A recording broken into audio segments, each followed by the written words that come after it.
Shalom, shalom. Bien-aimés, je demande que le Seigneur vous bénisse abondamment et qu'il vous comble de sa grâce. Aujourd'hui, je voudrais partager avec vous sur un thème qui s'intitule La parole de Dieu, unité de mesure de croyants. Nous retrouvons 1 Jean 2, le verset 3. Si nous gardons ses commandements, par là nous savons que nous l'avons connu. 4. Celui qui dit je l'ai connu et qui ne garde pas ses commandements est un menteur et la vérité n'est point en lui. Mais celui qui garde sa parole, l'amour de Dieu est véritablement parfait en lui. Par là nous savons que nous sommes en lui. Celui qui dit qu'il demeure en lui doit marcher aussi comme il a marché lui-même. Bien aimé, je trouve que à un moment donné, il est important pour nous de voir où est-ce qu'on se situe par rapport à la foi, par rapport à la parole de Dieu, par rapport à Jésus. D'où unité de mesure. Vous savez, il y a tellement de confusion autour de cette question. Beaucoup de personnes sont considérées comme chrétiennes parce qu'elles sont fréquentes à l'église. Chaque dimanche, elles sont là, elles applaudissent, elles sont tout le temps en train de danser pendant le culte, elles chantent. Ou peut-être parce que ces personnes sont très impliquées dans les activités de l'église, ou parce que ces personnes manifestent un certain nombre de dons qui relèvent peut-être du surnaturel. Et automatiquement, on conclut que ces personnes sont réellement agréées de Dieu. Vous savez, ce n'est pas tout le temps le cas. Le Seigneur peut à un moment donné nous utiliser, mais ça ne veut pas dire que il est content de nous, ça ne veut pas dire que nous sommes agréés. Vous savez, lorsque Samuel part trouver Saül, il lui dit, mais Saül, qu'est-ce que tu fais là? Tu ne sais pas que l'obéissance vaut mieux que les sacrifices. Parce que Saül n'avait pas obéi à ce que Dieu lui avait donné comme ordre, comme commandement. Oui, il avait fait des sacrifices, les holocaustes, ainsi de suite, mais il n'avait pas obéi. Et Samuel lui rappelle que Dieu veut l'obéissance bien plus que les sacrifices. On peut être bien impliqué dans les activités de l'Église, dans tous les départements, mais est-ce que nous obéissons réellement à ce que Jésus-Christ a écrit? Vous savez, le standard de comparaison, plutôt de mesure, c'est Christ lui-même. C'est pour ça que le verset 6 nous dit, celui qui dit qu'il demeure en lui doit marcher comme lui, il a marché.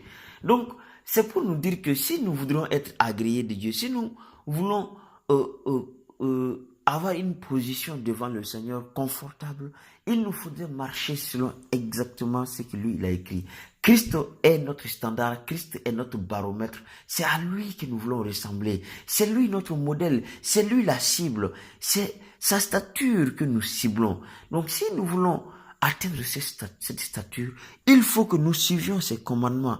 Il faut que nous suivions tout ce qu'il nous a prescrit. C'est pour ça qu'ici, il est écrit si nous gardons ses commandements. Donc, la vie chrétienne n'est pas totalement dépourvue de loi. Il y a des gens qui disent que nous ne sommes pas dans l'Ancien Testament, donc il n'y a pas de loi. Mais Paul va dire que oui, nous ne sommes pas sous la loi, mais nous ne sommes pas sans la loi, parce que Christ a des commandements, puis Christ a aussi sa loi.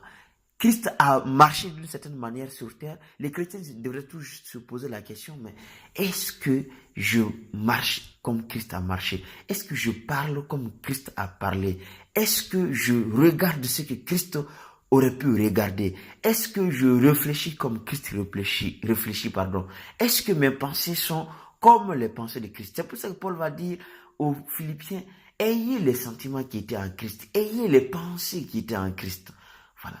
Donc, il est important pour nous de nous dire que notre conduite doit refléter réellement la vie de Christ. Même en tant qu'Église, il y a beaucoup de programmes, beaucoup d'activités que nous mettons en place. Mais est-ce que réellement Christ est dedans? Est-ce que Christ est le centre? Vous savez, lorsque on voit dans Apocalypse, le Seigneur parle aux 7 églises, il leur parle de leur obéissance ou de leur désobéissance. Il dit, par exemple, à l'église de Sardes, rappelle-toi donc ce que tu as entendu et accepté comme ma parole et garde-la. Et garde-la. Il va reprocher à d'autres églises de s'être attachés à d'autres doctrines, comme la doctrine, par exemple, de Balaam, pardon, ou la doctrine de Nicolaïtes.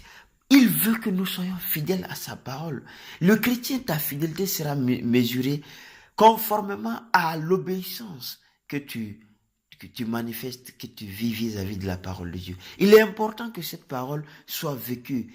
Nous n'avons même pas besoin d'aller chercher des révélations extra-bibliques, d'aller chercher des livres extra-bibliques, par exemple comme l'évangile de Nicodème. J'ai entendu des gens parler de l'évangile de Nicodème, l'évangile d'Enoch. Nous, on veut lire ça, mais vous n'avez pas fini de lire la Bible, ces évangiles que Christ lui-même nous a donnés, qui sont réellement suffisants pour notre croissance, suffisants pour notre salut.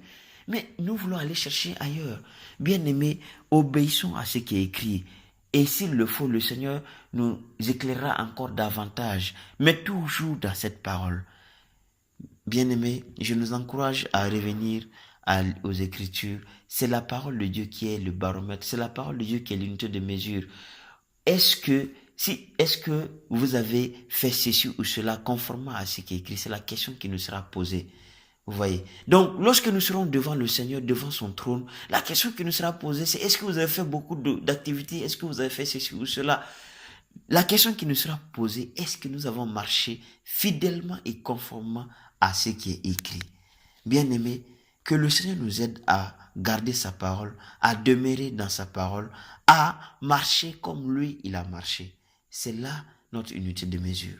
Que Dieu vous bénisse au nom de Jésus. Amen.